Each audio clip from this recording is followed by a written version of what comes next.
I heard you guys like content, so here's the Dark Irregulars deck I took to PPG Columbus, which I was gonna vlog, but then I got sick and had to drop. We also went O2 drop because this meta is full of nothing but aggro Excel clans, and this is a protect deck that doesn't build that much hand, so you kind of just die. But it's still really fun, and if you want to play fun, play this. So let's just hop right into the video. First up is your starter, the best starter, Devil in Shadow. No arguments there. Easily the best starter. And then you got your 4 of, obviously, Demonic Deep Phantasm Emperor Brufus, because long names are fun, right? His skill is super freaking hard to read and understand, but it's basically a act once per turn, CB1, search your deck for 3 cards with the same name, shove them to soul, but if your soul has a card with the same name as one of those cards, you add 1 to hand and shove the rest to soul. Then, auto Vanguard, if your soul has 3 or more cards, if your soul has 2 or more grade 3s, I can't speak, and the stink bug needs to shut up. If your soul is 2 or more grade 3s, choose one of your opponent's rear to retire it, and Brufus gains its power and crit. So a pretty great card, and it's exactly what DI needed to actually do things now and not soul charge a million triggers. But even though you're not still soul charging a million triggers, you'll still do your twin tries and hit nothing but bricks. Because that's just the way DI do. Next up is the classic boy, No Life King Death Anchor. This is your finisher, you ride this boy, you re-ride into something else, and you just get him. But you all know what he does. He's been around for over a year. Play Soul Blessed 1, he gets 2k for everything in Soul, and then you can CB1, suck 3 in, put in 1 from hand, and re-ride something from Soul with a crit. You know what he does. We play 2, because you see him often enough. Your soul charging is pretty targeted now. Like, even if he hits damage, that's even better for you, because you can soul charge him with, like, your counter charger. You only need 2. You'll always see him. And when I say always, I sadly mean always. As in, even if you don't see Brufus, you'll always see Death Anchor. And then your finisher, I know like a lot of people like Master of Fifth Element. I play 2 Hope on Dump because I don't have 2 Master of Fifth Element and never picked one up before the tournament and didn't really care because I like Hope on Dump a lot. He's really funny.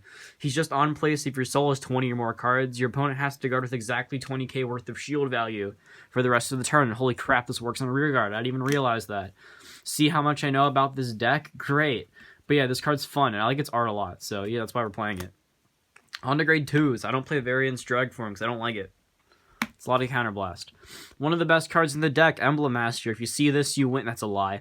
Continuous, if your soul has 7 or more cards, he gets 5k shield and power. I always forget about the shield, but it's never come up. And then when play CB1, choose one of your units. Search your deck for up to 3 cards with the same name as that unit, shove them to soul. Pretty simple. He's just a targeted soul charger. Like, he can instantly set up your counter charger, or he can just go grab whatever you want.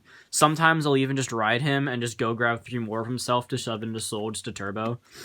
But he's good. Next up, if I can not drop the cards on the floor, we play 4 of Icicle Resistant. This is a really funny card. When she finishes intercepting, you suck her to soul, and then from soul you can soul block, you can bind her, and then give one of your units 10k. I really like her as a grade 2 shot slot because she's just a good grade 2 ride. She can intercept and just go to soul, or she's a good Brufus target for early game to set up your late game. Because what happens when your late game is you're going to want to have 4 of her in your soul, and you want to blast them all out to give this guy 20k power. This is Variance Hardleg, one of your finishers. Also kind of complex to understand because wording sucks. Basically, when he's placed, if your soul has 3 cards that each have 3 copies of themselves in the soul, so you need to have 3 different cards that each have 3 copies of themselves in soul. Then for the rest of your turn, when your opponent guards, they have to call 3 or more from hand. So it's like super battledore. So most of the time you'll have like 3 of her, 3 Brufus, and like 3 of the counter charger we'll get into. It can be anywhere from there, but it's not that hard to set up. And it's really good. Something I didn't realize when I first picked up the deck is for some reason I thought this was a continuous. So I tried to like cheese it in cards with NLK. No, it's an auto when placed. Also, it's for the whole turn. I only thought it was for himself. So yeah, this card's bonkers. And it's really good. You only play 3 because you only ever need to see 1 of it for your kill turn. So it's not a real big deal to play it at more copies. Just play it at 3. On to grade 1s. I gotta put the SP up front so you can see it. The best grade 1, Yellow Bolt. He's super good, and I have an SP, which is cool, I guess. Basically, when Vanguard, or just Rearguard, when it attacks a grade 2 or greater unit, Soul Charge 1, he gets 5k. So he's a good attacker. He hits force numbers, which is really nice. And then when he's ridden upon, you Soul Charge 2. If one of the Soul Charge cards was a trigger, you draw a card. So he just gets value for whiffing your soul charges, which is really nice. He's just a really good ride, and then even late game. But most of the time, I'll find just myself, if I don't see him early game, I'll just put him into Soul Rufus, because he doesn't really do much after that. He's just a good attacker to just keep fueling the soul afterwards. Next up is this countercharger I've been talking about, the whole deck profile, Variance Killer Tail. She's really dope.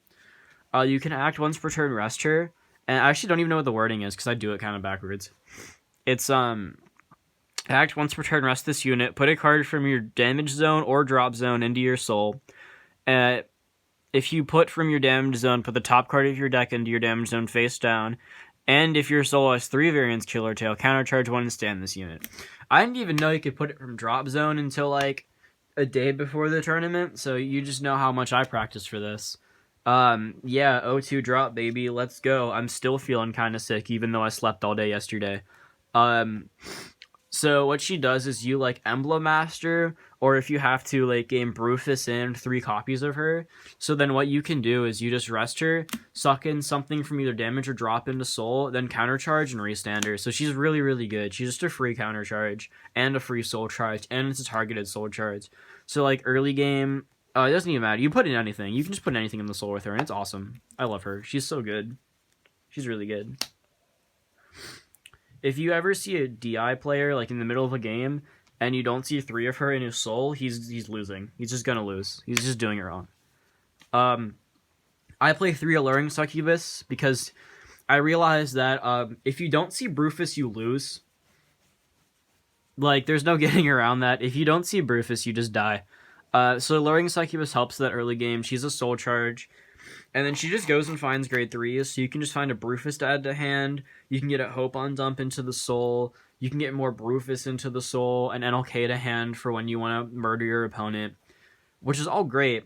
And so you get, like, the turns where it's like, you don't have a grade 3 in hand, and instead of G-assisting, you call an alluring succubus, use your skill, and check top 7, and find 1 Hope on Dump, and just say, alright, GG, go to game 2. So that sucks when it happens, but when it doesn't, she's really nice, and just kind of helps filter your grade 3s, and gets the ones you need in the hand and the ones you need in the soul really efficiently. Next up, where most people play Were-Tiger, I play Doreen. I just like slapping this down early game. Like, the best thing you can do is, like, turn 1, ride Yellow Bolt, call this behind Yellow Bolt, turn 2, ride, like, Ice Core Resistant, call Variance Killer Tail, call Emblem Master, shove in 3 Killer Tail, and get, like, 3, and then off the ride on Yellow Bolt, and you just get 5 triggers on Doreen. You have a 43k Vanguard swing, which is just hilarious. But she's also good late game, because you just stick her behind Vanguard, and she makes Rufus a real number that's not, like, 27 at best. No, you don't even hit 27 with Rufus. The best you hit with Rufus is, like, on average, 22. So she makes Rufus a real number and makes his crit actually threatening. And I like her a lot. She's just value. She just sits behind Vanguard. And then late game, she's also another 3 copies of something you can just throw into soul to trigger your Variance Hard Leg. On to triggers, we play 4, 8 crit. Dark Knight's the best crit. He's pretty. 8 crit. 4 heal, 4 draw PG, because this is a Protect clan. Like, what the heck else? What else are we gonna play? If we play more than 4 draws, we deck out, and we want the crits to kill our opponent, especially on our hard leg turns, because nothing feels better than having a hard leg that's like 39k with a crit that's literally unguardable. It's the greatest feeling in the world. And sometimes it happens. When I tested this deck, when I just goldfished hands for this deck for the PPG, every game, I always hit the hard leg, Hope on Dump, NLK turn. I didn't hit it once in my 2 rounds at the PPG. It was real bad. But yeah, moral of the story is, if you don't see Rufus, you lose. Or if you don't check any damage triggers against Aquaforce in 2 games. But that's a story for a different time.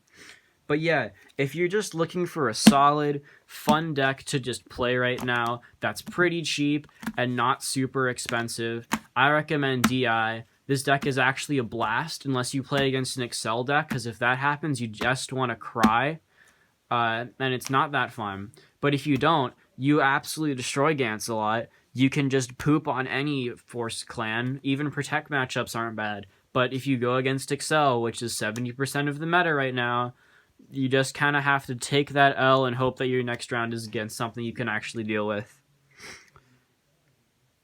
It really just be like that sometimes.